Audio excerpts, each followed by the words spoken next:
Hey guys, what's up? Nick here once again. It's my full video review on the Galaxy Watch made by Samsung. So let's get right into it. Now, I've owned this smartwatch for roughly about a month now. I've been using it every single day as my daily driver, my personal daily driver, with my Galaxy Note 9 that I have right here. And I gotta say that after being a user of a few different Android watches, including the Huawei Watch 2, the Moto 360, the second generation of the 360, and the Gear S3 Frontier Edition, I've been able to use a lot of different smartwatches over the years, as well as the Apple Watch Series 3. And out of all of those smartwatches that I've gotten to use in the past, I want to say that this one personally, so far, is my favorite. There are a few things that I do not like with this smartwatch, and I'll get to those in a second, because I like to get the negatives out of the way before I get to the positives. And trust me, there's a lot more positives than there are negatives when it comes to this smartwatch. Now, the few things I do not like about the smartwatch. The biggest one for me is Bigsby. I've never been a huge fan of Bigsby. I honestly wish Samsung would kind of just put it under the rug and not really deal with it anymore and just let Google Assistant take over. After being able to use Google Assistant and Siri on other smartwatches, Bigsby just does not compare to either of those in the slightest. It's slow, it doesn't have as many features, and the voice recognition is honestly terrible.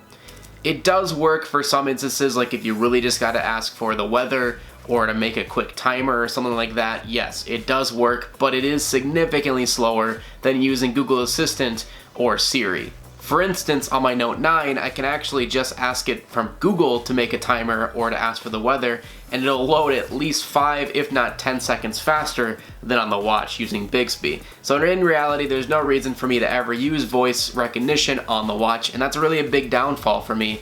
And that's one of my favorite features of the other Android watches on the market, is to just talk to your watch. I love that feature. But it's kind of sad that with this Galaxy Watch, you're really forced to have to use Bigsby, which isn't that great. Now, it can be upgraded hopefully, and it might become better, I hope, in the future with future updates. But for right now, at this point in time, that's one of the biggest downfalls in my opinion, is the Bigsby.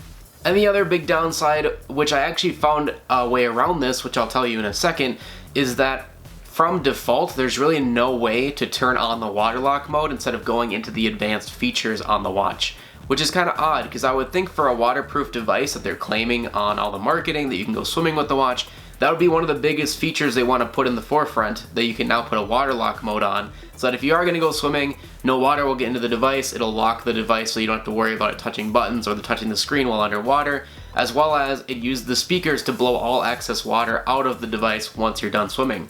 Now, in order to turn this on, you do have to go into the advanced settings to turn it off and on, which is really odd, but I found a way around this by adding a shortcut to the actual front here. So if you swipe down from anywhere on the watch, you will get your quick access menu, which shows you your battery life, what devices you're connected to, and a few shortcuts. Now, from here, you can actually hold on any of these and you'll get a little minus button. And then by default, all these are filled up, so you do have to get rid of one of them to put the water lock mode in its place, essentially. But once you do, you select one you don't need anymore, and then you'll get a list of ones you can add, and the water lock mode will be in there. So thus, from this menu, you can turn water lock on and off. Way easier, way simpler than having to go into the advanced settings. Again, this should be there by default out of the box. I don't know why you have to go kind of around this to get it there, but it is a possibility. So good on you, Samsung, for giving us those options. Now, going on to the things that I do like about the watch. Number one, the build quality, overall design. I love the look of this watch. I was kind of hesitant with the silver on black design. I've always never been a fan of silver watches, to be completely honest with you. I like all black or gold. Never been a fan of silver. But after getting this in my hands, I gotta say this is one of the most beautiful watches I've ever used or looked at in person. It's a little bit on the thicker side, but with any smartwatch on the market, you're gonna have a thicker bezel and you're gonna have a thicker design overall. But looking at it from the front with the rotating black bezel around the silver chassis, it looks very good, and it for some reason just screams premium, especially if you get a black band to go along with it. It does come with a black sport band in the box, which is a great band, by the way. I love the feeling of it. It's very, very premium feeling. Even the clasp feels very good. But I did switch it out actually for this metal band here, and I have also another band that I made a video on, which is a magnetized band. But it's cool, there's a lot of different options out there which aren't necessarily made by Samsung, but they work just as nicely, which you can find on Amazon. I'll have a link to this band in the description below if you'd like to go check it out. Going around the watch, as you can see on the left side here, pretty much nothing but you can see a speaker hole there for the main speaker. Going to the bottom, we have the heart rate sensor, which I'll get to this in a minute, but it doesn't work as nicely as I would like it to. Going to the right side of the device, we have the two main buttons. On the right side, we have the back button. On the left side, we have the home button / power button.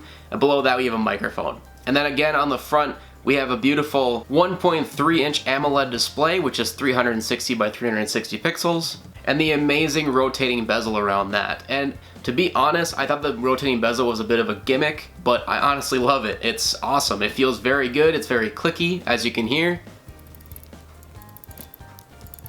It's got a very unique sound. I love it. It feels really good in the hand, and after having it on a smartwatch, I don't think it could ever go without it, to be completely honest with you. It makes going through the menus very, very easy and much more efficient than blocking up most of the screen with your finger with swiping gestures. Also, another big feature of the watch is the battery life. It has a 472 milliamp battery, but compared to most batteries on smartwatches, it's actually quite large. Most batteries on smartwatches are looking at about 250 to 300 milliamps, so to getting that 127 milliamps is a huge bump up, and you really can notice it in day-to-day use. Now personally, I've always charged my watches at the end of the night anyway. There's been a few instances in this month that I've had this watch where I've had to go to friends' houses or stay the night at someone's house. I didn't bring my charging dock with me, but it was no issue whatsoever. Now I do use this with the always on display on, which is off by default, so you will definitely get better battery life if you do have this off, but I personally like to have my watch face on at all times.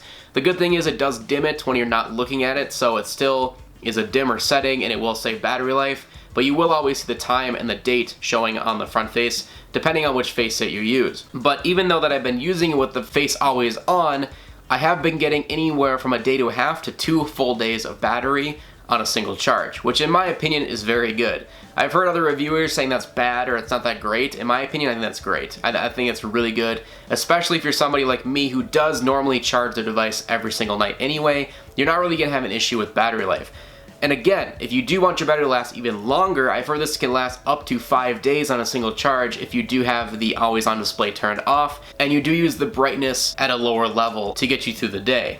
So personally, I would say the battery life is extremely good. You're not gonna have any issues when it comes to battery life. And so far, overall durability has also been very good. Again, I have used this for its water resistant capabilities. I was out running in the rain a few days ago to see how well it would last in the rain, had no issues whatsoever, and I was out there for about 30 minutes in downpouring rain, by the way, walking to and from class. No issues there. I also use it under running water, which actually seemed to work just fine even with the water running on it, but I did turn the water lock on mode just in case. And the coolest thing is, once that water lock mode is turned off, it does spray the water out of the speaker hole, which is a really cool and fun to use tool, which I think is something they should add and implement into every smartwatch that's coming out thus far. When it comes to everyday use and speed, I think this is by far one of the most fluid smartwatches on the market. I have yet to see any lag. It hasn't froze on me. It hasn't had me to shut it off to fix an issue.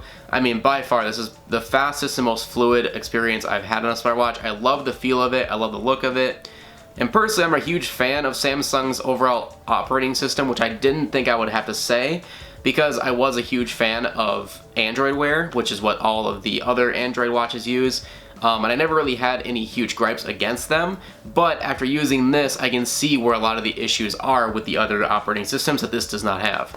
One of my favorite things is the widgets. I think every smartwatch should definitely implement this into their upcoming watches, because instead of having to go into your app list and go through all the little apps and click one specifically, which you still can, there's actually an area where there's just widgets, which you can get to just by using the rotating bezel, which is super convenient. So I have one for all of my most recent apps, I have one for my music playback, I have one for my favorite contacts, I have one for the weather, I have one for my health and activities, and then I have a calendar one as well. And you can always add more, like the reminders app or a few other health apps in the widgets as well. And in the future, I'm pretty sure Samsung will implement more that you can always download from the store. And again, there are other apps you can download from the store as well onto this watch. But being that it is running Samsung's OS, pretty much none of the Google apps that work on other Android watches will work on the Samsung, sadly. And one of the biggest issues with that is you can't download things like Google Maps to the watch, which I think kind of sucks because a lot of people, including myself, use Google Maps while running with your watch if you didn't want to have your phone out. So it's kind of a bummer that you cannot download Google Maps onto this watch, which I really wish that you could. There is a third-party maps application you can download, but I wouldn't recommend it. I think you have to pay like $3 for the app on your phone, which is kind of bogus. And again, you have to use that app on your phone first for it to connect to your watch to show the directions on there. So I haven't purchased it to try it out, so I really wouldn't recommend it. I hope that Samsung updates in the future to maybe work with Google Maps. Who knows? But for right now, there's really no navigation on the watch to say. On the other side of that, don't worry, every single application that I've tried does show its notifications on the watch without any issues, so even if it isn't a Samsung proprietary application. So like for instance, I don't use the Samsung email application where it has all your emails into one thing. I use the separated Outlook email and Gmail email apps, and both of them work just fine for sending it to the phone, or to the watch I should say. So again, don't worry about your notifications not showing up on the watch. Every single app that I've ever downloaded worked just fine by sending it right to the watch. And the cool thing is, even if it is a third-party application, you can still read most of the data on the watch without any issues. So if you have like Snapchat or if you have emails, you can read the entire email on the watch. Again, a big plus of having that bezel that rotates, you can actually scroll down the text without having to cover it with your finger. So very cool overall, and it's very nice for notifications. And again, that's one of the biggest features of a smartwatch. So I really wasn't surprised that it works so well, but I'm also glad that it does. So the last little thing I wanted to get into is the overall call quality. Not a lot of people use their watch to talk on the phone, but it is a cool feature that's there if you do need it. For instance, I had to use it a few weeks back when I was outside of the house. I left my phone inside by accident and I was actually mowing, and my roommate called me and I was able to answer on my watch out in the yard, and it worked just fine. He said I sounded good. I think he sounded pretty okay from my end. It's pretty loud. It's a little bit grainy at full volume, but for the most part it works just fine, and they said they didn't hear any echoing whatsoever. So I'd say call quality is just fine on the Galaxy Watch, and if you're going to be using it on a daily basis for calling people, they said that the microphone sounded just fine, and he actually had no indicator that I was using my watch compared to my phone. So I'd say call quality is definitely an A+. And I did want to touch back about the heart rate sensor. Now, what I was saying, that it's not very accurate in the sense that the Galaxy Note 9 does have a heart rate sensor in the back of it. Now, again, I don't really know which one's more accurate or which one's not being accurate, but if I was to put my money on it, I would probably say the phone is going to be the more accurate sensor. So whenever I did my heart rate on here, it would say I'm at about 70 heartbeats per minute. But when I did the exact same test literally seconds after on my watch, it would say I was at like 92, which made no sense. I think if you're at 92, you probably should be going to the hospital. So there was a lot of instances like that where it would be extremely different compared to my watch than it was on my phone. And my phone was more consistent. So every time I did the reading, it would be roughly 2 beats different, where this one would be all over the place. I would do a test and a minute later I would try it again and it would say I'm at 30 beats separated from the last one. So it'd say I'm at 52 beats per minute, or I'd be 73 beats per minute. It would be that radical. So I don't know if that's a software bug or maybe I just have a defect in my heart rate sensor. For the most part, I would say the heart rate sensor, don't take it very literally. I would say if you have a Samsung device already, just use the heart rate sensor on that. It's going to be a lot more accurate and work a lot more consistently than the one on this watch. My final verdict of the Galaxy Watch is, should you upgrade from the Gear S3 or should you get the watch at all? If you have the Gear S3, I'm going to say you should probably not upgrade. I would say for the actual upgrades from that one, the really biggest one just is the waterproofing. If you're going to see yourself swimming a lot and you see yourself in a water-related situation, then yes, I would say the upgrade is going to be worth it. But overall, that's really the only thing that I can see other than the battery life that's a huge upgrade.